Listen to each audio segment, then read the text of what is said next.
नमस्कार, स्वागत है आप सभी का। मैं हूं आपके साथ कुमार कुणाल धीरज। अयोध्या में 9वें दीपोत्सव की तैयारी इन दिनों जोर शोर से चल रही है। इस दौरान पवित्र नगरी अयोध्या में लेजर शो के साथ जगमगाती झांकियां निकाली जाएंगी। शाम के वक्त सरयू नदी के घाटों पर 26 लाख से ज़्यादा मिट्टी के दिए जलाए जाएंगे। इस दौरान अयोध्या पहुंच रहे लोग यहां की सजावट को देखकर खुश हो रहे हैं। इस मौके पर घाटों के साथ शहर की सभी अहम जगहों को खास तौर पर सजाया गया है। आज से शुरू होने वाली 3 दिनों के दिवाली उत्सव के दौरान देश भर से लाखों श्रद्धालुओं के अयोध्या आने की उम्मीद है।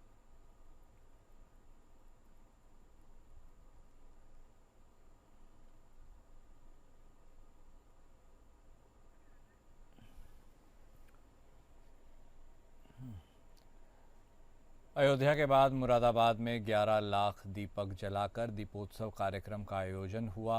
यहां 1500 ड्रोन उड़ाकर एक ड्रोन शो भी हुआ, जिसमें भगवान श्री राम के साथ सरदार वल्लभ भाई पटेल और कल्कि अवतार को प्रदर्शित किया गया। इस दौरान आतिशबाजी की गई, जिसे सभी ने अपने कैमरों में कैद करने की कोशिश की।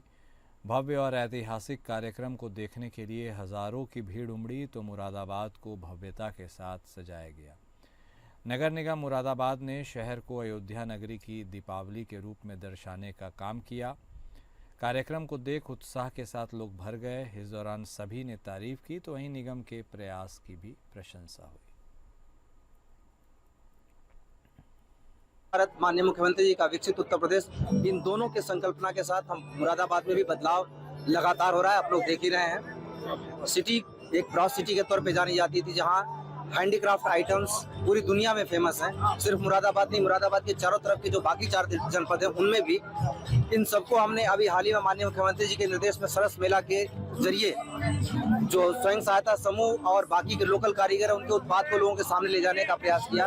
ये उसी का एक बृहद स्वरूप है जो लोगों के सामने हम दिखाने का प्रयास कर रहे हैं कि मुरादाबाद किस प्रकार से बदल रहा है। इसके साथ ही किस तरीके से देश एक जगह से, एक सिटी से, एक प्रदेश से देश किस तरह जुड़ता है, हमें किस तरह से एकजुट रहने की आवश्यकता है, उन सबका प्रदर्शन आज किया गया। दीपावली का एक पर्व, एक पावन पर्व है जो हमारे समाज को जोड़ता है। ये संदेश हमने देने की कोशिश की कि हम सब एकजुट रहें तो हम बहुत देश को बहुत आगे ले जा सकते हैं, बहुत तरक्की करा सकते हैं। प्रदेश का विकास देश के विकास में बहुत बड़ा योगदान दे सकता है और हमें इसके लिए स्थानीय स्तर पर इसको जोड़ने की ज़्यादा ज़रूरत है, विकसित करने की ज़्यादा ज़रूरत है। एक समाज के तौर पर एकजुट रहने की आवश्यकता है। किस तरह से देखते हैं सर इस पूरे कार्यक्रम को? पिछले लंबे समय से तैयारी की गई, उसके बाद में आज कार्यक्रम को भव्य रूप दिया गया, क्या मतलब है? अयोध्या से लेकर काशी तक लाखों दियों से दीपावली रोशन होगी, जिसमें गंगा जमुनी तहजीब की मिसाल भी नज़ीर बनेगी। यह नज़ीर वाराणसी में मुस्लिम महिलाएं पेश करेंगी, जो गाय के गोबर से 1 लाख दिए अपने हाथों से बना रही हैं।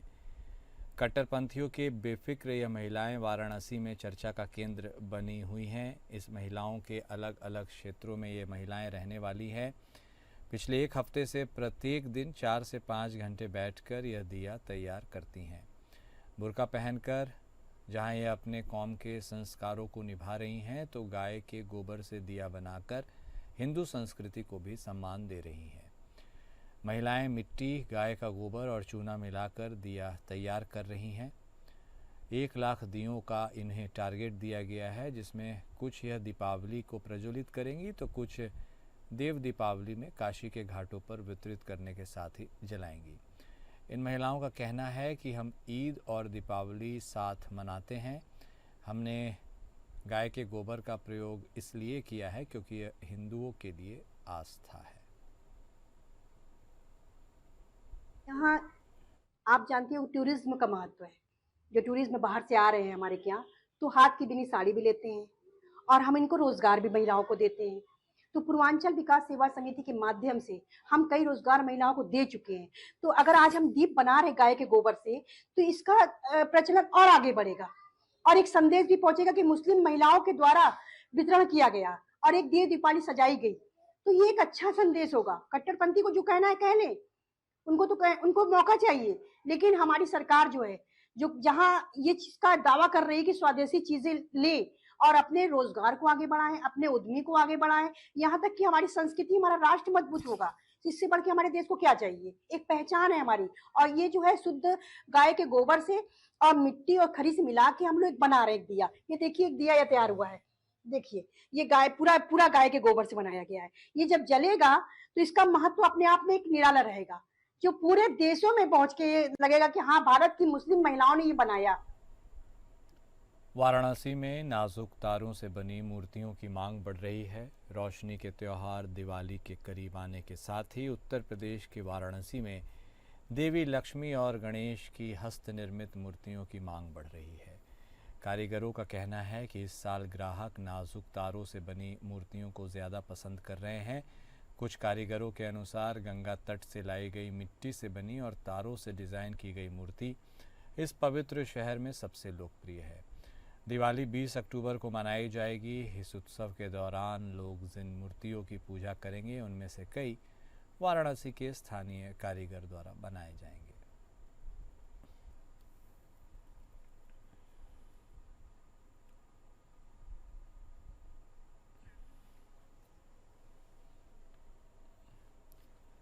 अमरोहा शहर में आगामी त्योहारों के दृष्टिगत पुलिस उप महानिरीक्षक परिक्षेत्र मुरादाबाद और पुलिस अधीक्षक जिला अधिकारी निधि गुप्ता वत्स अमरोहा द्वारा पैदल गस्तागमनी धनतेरस, दीपावली, गोवर्धन पूजा और भाई दूज जैसे प्रमुख त्योहारों के अवसर पर शांति और कानून व्यवस्था बनाए रखने के उद्देश्य से उन्होंने पैदल मार्च किया और सुरक्षा व्यवस्था का जायजा लिया।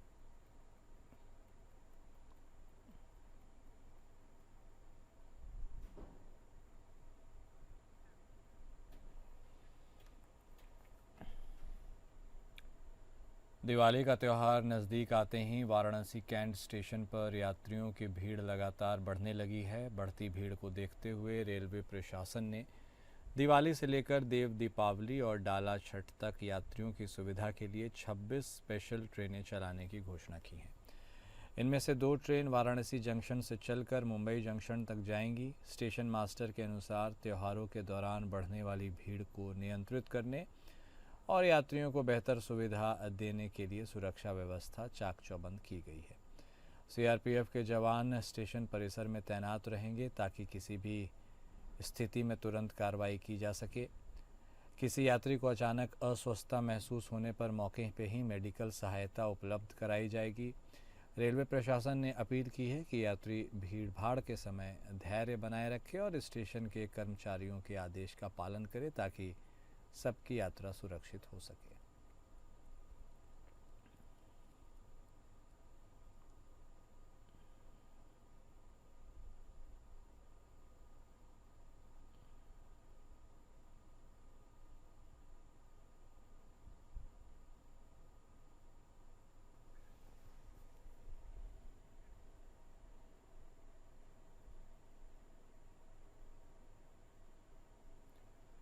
अंबेडकर नगर संयुक्त जिला चिकित्सालय के कर्मचारी सुधरने का नाम नहीं ले रहे हैं। आए दिन अपने गलत कारनामों की वजह से जिला चिकित्सालय चर्चा में बना रहता है। ग्रामीण इलाकों से आए दूर दराज के गरीब लोग अपनी देखभाल और इलाज के लिए यहाँ पहुँचते हैं, टकटकी लगाए बैठते हैं, लेकिन बिचौलियों के माध्यम से अस्पताल के स्टाफ मरीजों का दोहन शुरू कर देते हैं, जिससे वे हताश और निराश होकर अस्पताल के स्टाफ के हाथों लुटने को मजबूर हो जाते हैं। वहीं प्रदेश सरकार की लाख कोशिशों के बावजूद स्वास्थ्य विभाग के अधिकारी और कर्मचारी सुधरने का नाम नहीं ले रहे हैं। ताज़ा मामला संयुक्त जिला चिकित्सालय अंबेडकर नगर से जुड़ा है। जो इन्वेंट्री एक बनी हुई है कि कौन से मेडिसिन और कौन से इक्विपमेंट्स जो हैं वो सप्लाई होंगे, अगर उसके अलावा कोई भी मटेरियल ऐसा लगता है जो कि इलाज के लिए आवश्यक है, उसके लिए जो है हॉस्पिटल्स वो चार्ज करेंगे और चार्ज करने के साथ साथ बिल भी प्रोवाइड करेंगे। जैसा कि आप बता रहे हैं कि ऐसा चीज़ यहाँ पे जिला अस्पताल में मामला आया है जहाँ पे बाहर से पेशेंट को ख़रीदना पड़ा है, तो ये बिल्कुल गलत है। और इस संबंध में हमने अभी CMS जो जिला अस्पताल के उनको हमने ये निर्देशित भी किया है कि जो भी मटेरियल वो प्रोक्योर करते हैं उसके पेशेंट के इलाज के लिए उसके बिल्स उनको प्रोवाइड भी करेंगे जनता को जो जिसकी भी आवश्यकता है। और रही बात जो आपने ये बताया कि कहीं किसी तरह का रैकेट वहाँ पे इन्वॉल्व है, तो इसकी हम लोग जांच यहाँ पे एसडीएम और जॉइंट मजिस्ट्रेट के माध्यम से हम लोग कराएंगे। मेडिकल कॉलेज बहराइच में सेंट्रल स्टेराइल सप्लाई डिपार्टमेंट का विधिवत शुभारंभ किया गया। इस महत्वपूर्ण विभाग की स्थापना से अस्पताल में उपयोग होने वाले सभी उपकरण, ड्रेसिंग और अन्य चिकित्सकीय सामग्री को वैज्ञानिक तरीके से रखकर मरीजों को अधिक सुरक्षित उपचार उपलब्ध कराया जा सकेगा। कार्यक्रम का उद्घाटन डॉक्टर संजय खत्री द्वारा किया गया। अस्पताल प्रशासन ने बताया कि विभाग के माध्यम से उपकरणों की स्वचालित सफाई, पैकेजिंग और स्टरलाइजेशन प्रक्रिया सुनिश्चित होगी, जिससे समय की बचत होगी। इस अवसर पर सभी अतिथियों ने विभाग का निरीक्षण किया। मेडिकल कॉलेज परिसर में यह सुविधा शुरू होने से मरीजों को और अधिक सुरक्षित चिकित्सा उपलब्ध होगी।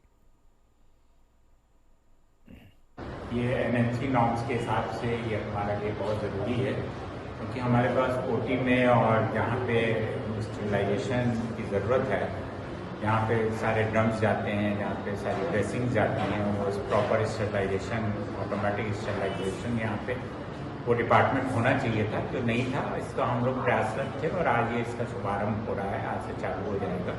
तो इससे हमारे जो इन्फेक्शन रेट है वो बहुत कम हो जाएगा और मरीजों को बहुत अच्छी सुविधा मिलेगी इसके। सोने चांदी की बढ़ती कीमतों के कारण दिवाली पर खरीदारी करने वालों की संख्या में कमी के कारण सहारनपुर के आभूषण विक्रेताओं की बिक्री में गिरावट आई है। नए आभूषण पहनना लोगों के लिए अब मुश्किल होता जा रहा है और लेकिन यह परंपरा भी है। लेकिन सहारनपुर में इस चलन से लोग अब अलग नज़र आ रहे हैं। पश्चिमी उत्तर प्रदेश के शहर का आभूषण बाजार उदास है। सोने चांदी की बढ़ती कीमत के कारण ग्राहक इससे दूर हैं। आभूषण विक्रेता का कहना है कि बाजार में आने वाले कई ग्राहक कीमत देखकर निराश होकर लौट जाते हैं। उनका कहना है कि ज़्यादातर मध्यम वर्ग के उपभोक्ता हैं, उनके पास कुछ भी नया खरीदने की क्रय शक्ति ही नहीं है। लगभग हर रोज़ कीमती धातु के रिकॉर्ड स्तर पर पहुंचने से सहारनपुर के आभूषण विक्रेताओं का मानना है कि कम बिक्री से ही उन्हें अब संतोष करना पड़ेगा।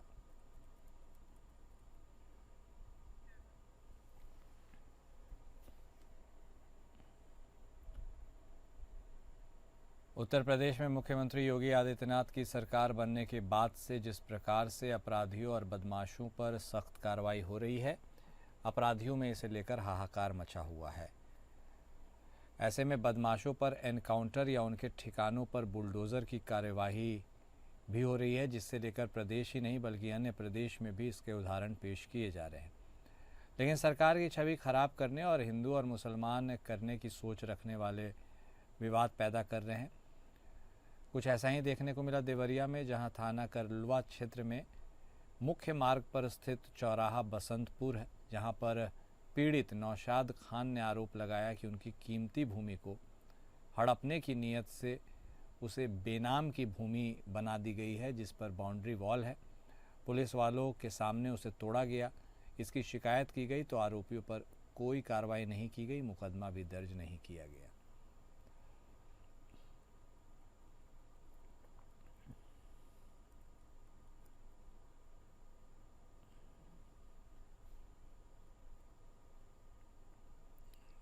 तो न्याय के लिए दर दर यह व्यक्ति भटक रहा है, जहां दबंगों से शोषित और पीड़ित होने के बाद न्याय की गुहार लगा रहा है। इसने साफ तौर पर कहा है कि आरोपी के खिलाफ कार्रवाई तो नहीं हो रही है, मुकदमा भी दर्ज नहीं करवाया जा रहा है।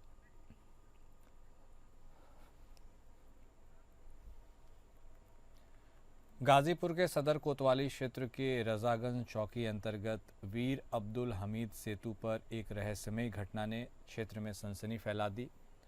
सेतु की रेलिंग टूटी मिली है। अंदेशा लगाया जा रहा है कोई वाहन या व्यक्ति गंगा में गिर गया होगा। हालांकि स्पष्ट नहीं हो पाया है कि यह हादसा कब और कैसे हुआ। पुल की क्षतिग्रस्त रेलिंग को देखकर लोगों में तरह तरह की चर्चाएं हैं। मौके पर भीड़ भी जुटी, पुलिस भी मौके पर पहुंची। फिलहाल पुलिस मामले की जांच कर रही है। यह रहस्य बना हुआ है कि आखिर गंगा में कोई वाहन गिरा है, व्यक्ति या कुछ और। प्रशासन ने सुरक्षा के मद्देनज़र पुल के आसपास गोताखोरों के सहयोग से पता लगाना शुरू कर दिया है।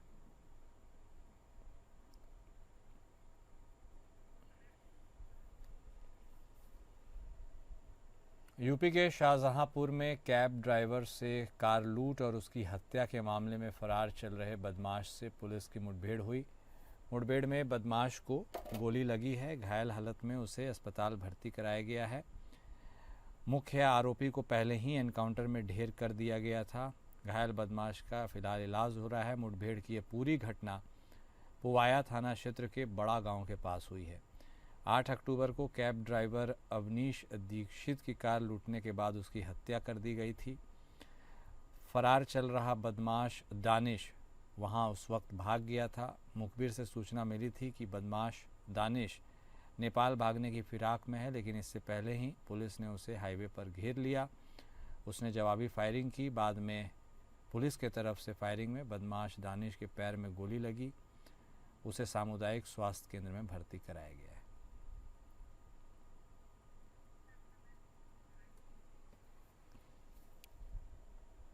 बहराइच जिले के कैसरगंज इलाके में दहशत का दूसरा नाम बन चुके खूनी भेड़िए का आखिरकार अंत हो गया। वन विभाग की शार्प शूटर टीम ने मझाला तकौली गांव के पास कॉम्बिंग ऑपरेशन के दौरान इस खूनी भेड़िए को मार गिराया।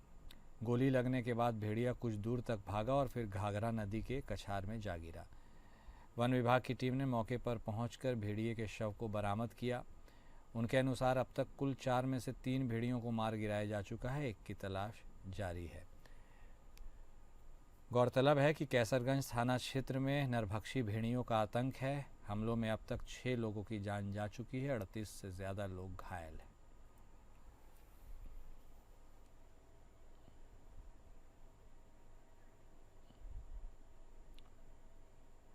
और फिलहाल इस बुलेटिन में भी इतना ही। नमस्कार।